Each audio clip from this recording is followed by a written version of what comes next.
Hello guys, how are you. आप सभी का स्वागत है मेरे अगले व्लॉग नोमैड सिकंदर व्लॉग में। आपका स्वागत है और सिंगापुर से जुड़ी हुई ये नेक्स्ट वीडियो मैं आपके समक्ष लेकर के आ रहा हूँ। ये कुछ दृश्यों को हमने कैप्चर किया था और ये जो इलाका है ये बुगीज़ स्ट्रीट एरिया का इलाका है। वैसे भी सिंगापुर कोई बहुत बड़े क्षेत्रफल में नहीं फैला हुआ है। इसका रेडियस मेरे ख्याल से 70-80 किलोमीटर के आसपास का है, इससे ज़्यादा नहीं। आप 1.5 से 2 घंटे में आप एक सिरे से दूसरे सिरे तक पहुंच सकते हैं। और ये कुछ इस तरह का दृश्य यहाँ का। ये बिल्कुल कहीं भी आप चले जाइए, पूरा कॉरपोरेट एरिया आपको यहाँ पर मिलेगा। ऐसा लगेगा जैसे आप कॉरपोरेट एरिया में किसी में आ गए हैं, जैसे हमारे यहाँ गुड़गांव नोएडा वगैरह होते हैं। सिंगापुर में सभी जगह इसी तरह का इंफ्रास्ट्रक्चर देख करके आपको ऐसे ही लगेगा।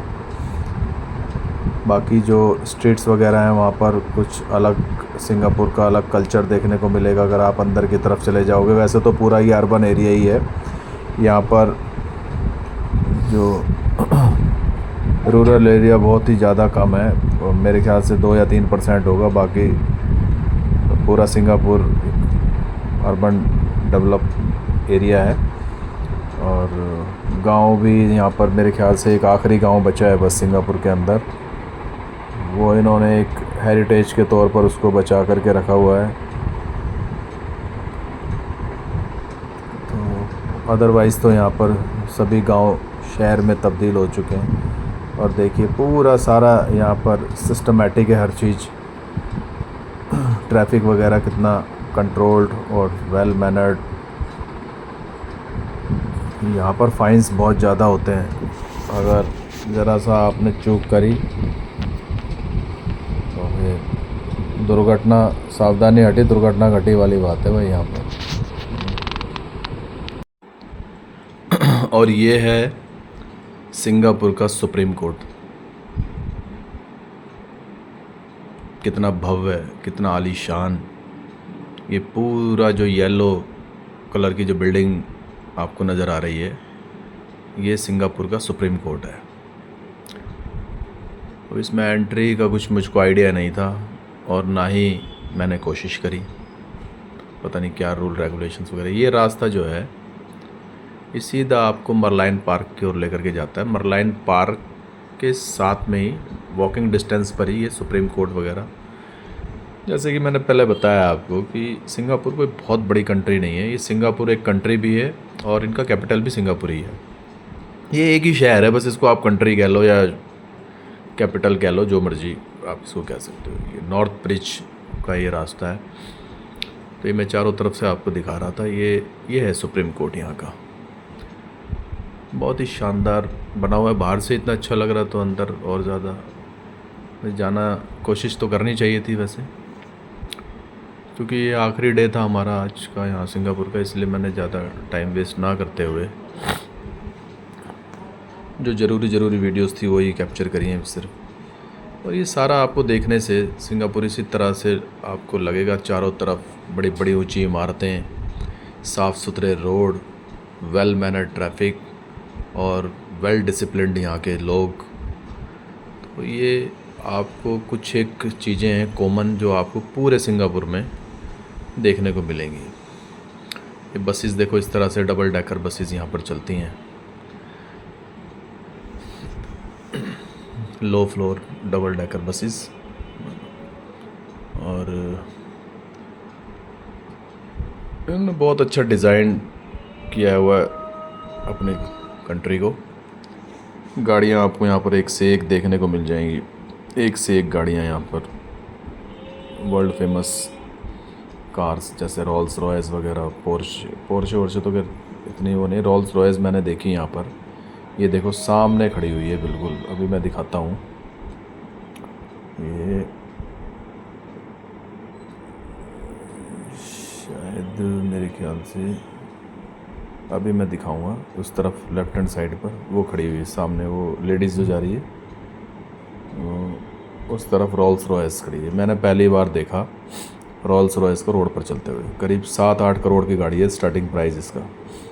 अभी मैं दिखाऊंगा, देखो। और ये इसका ड्राइवर अंदर जो बैठा हुआ जो ओनर है वो भी इंडियन ही है भाई, तमिलनाडु से ही होगा बंदा।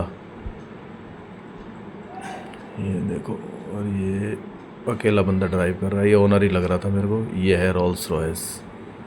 और ये देखिए इस तरह से यहाँ पर रोल्स रॉयस वगैरह, बेंटले सेंटले आपको यहाँ पर आम दिख जाएंगे। मैंने बेंटले भी देखी थी अभी, और भी कई कार्स मैंने यहाँ पर देखी रोड पर चलते हुए।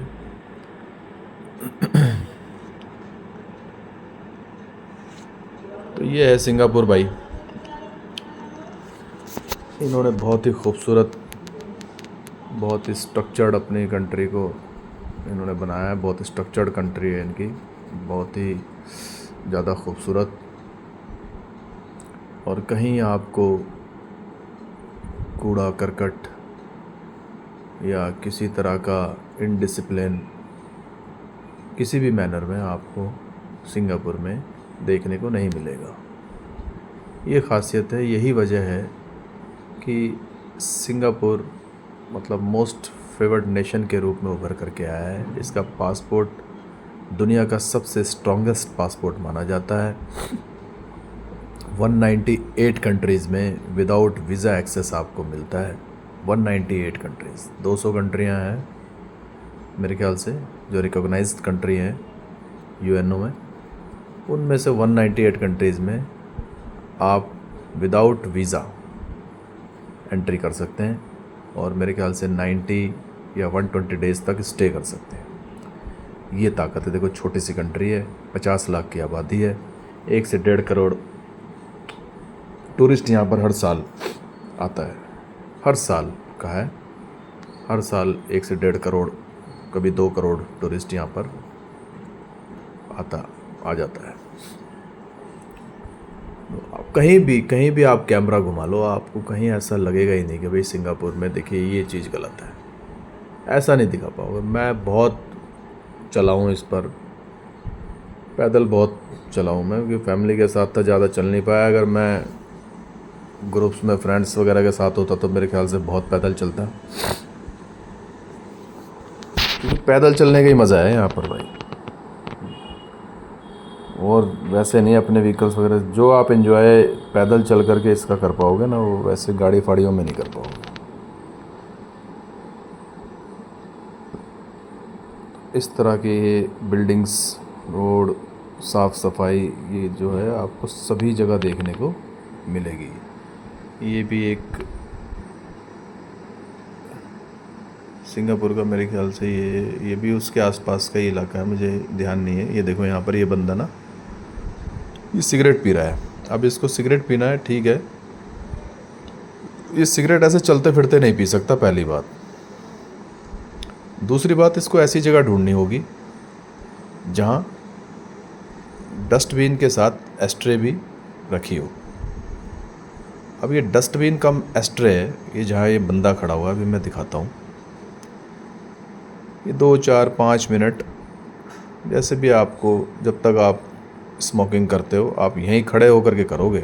इसका ऐश वैश जो भी है वो फुटपाथ पर नहीं गिरा सकते, यहीं खड़े होकर। देखिए इसके साथ में डस्टबिन है, डस्टबिन के ऊपर ये कटोरा सा रखा हुआ है, देखो दिख रहा होगा आपको। ये इसमें पहले भी वो ऐश वैश, ये देखो, ये यहीं खड़ा होकर के पिएगा और इसको इसमें डालेगा, इधर उधर नहीं फेंक सकता। यही कारण है यहाँ की साफ़ सफाई का। लोग खुद में ध्यान रखते हैं, अगर ये इधर उधर चुपचाप फेंक भी दे तो कोई इसका क्या करेगा यार, ये बताओ। लेकिन लोगों में इतना कॉन्शियसनेस है, इतनी समझदारी है कि वो ख्याल रखते हैं अपनी कंट्री का। और बाहर का आदमी आके हो सकता है कुछ यहाँ गड़बड़ भी कर सकता है। जैसे मैंने सुना है यहाँ पर लिटिल इंडिया वगैरह करके भी इलाके हैं, नाम है इलाकों का, उनका उन एरियाज़ का नाम है लिटिल इंडिया करके। तो वहाँ पर अधिकतर इंडियंस ही रहते हैं, अधिकतर इंडियंस हैं। तमिल तमिलनाडु से ही बिलोंग करने वाले लोग ज़्यादातर वहाँ पर रहते हैं। और भाई वहाँ पर उन्होंने इतना इंक्रोचमेंट वगैरह कर रखा है, जहाँ इंक्रोचमेंट होगा वहाँ गंदगी भी ऑटोमेटिकली हो ही जाती है।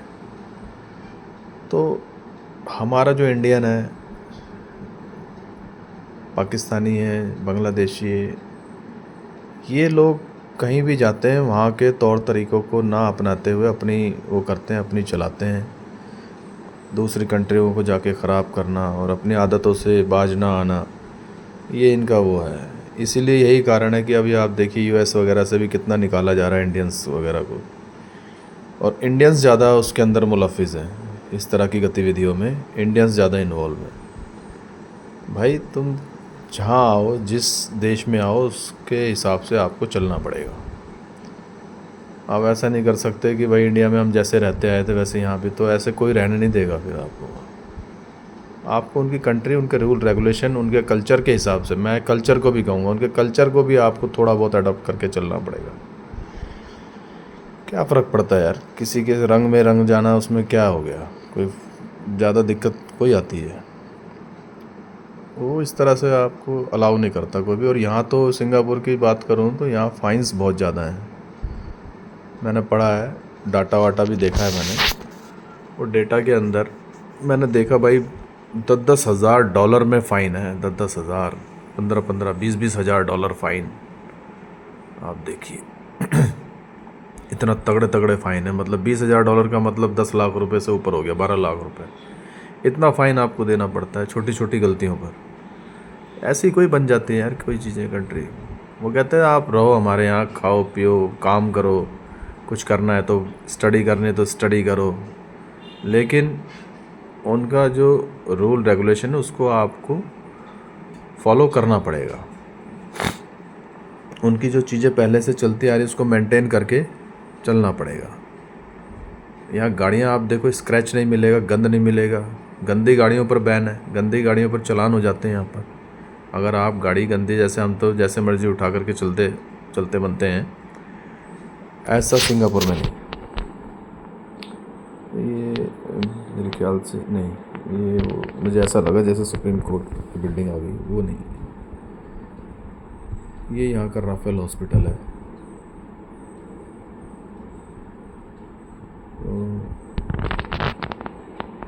यार ये कैमरामैन कहाँ ऊपर आसमान दिखा रहा है? मैं कैमरामैन से कहता हूँ ज़रा नीचे की तरफ। ये आ गया आपका एंडरसन ब्रिज, और ये यहाँ का नॉर्दर्न एरिया है सिंगापुर का।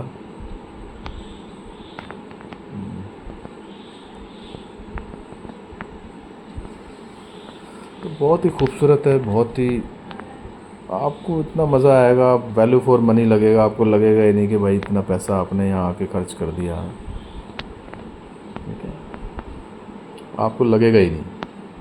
एक बार फैमिली के साथ मैं ज़रूर कहूँगा आप जाइए। अगर आपका फ्रेश पासपोर्ट है, कहीं किसी कंट्री आप विज़िट नहीं किया, तो आप सबसे पहले सिंगापुर विज़िट करिए। ये आपके बजट में आ जाएगा, और हालांकि बहुत महंगा है। पूरी दुनिया में मेरे ख्याल से सबसे महंगा सिंगापुर माना जाता है, स्विट्ज़रलैंड वगैरह के बाद।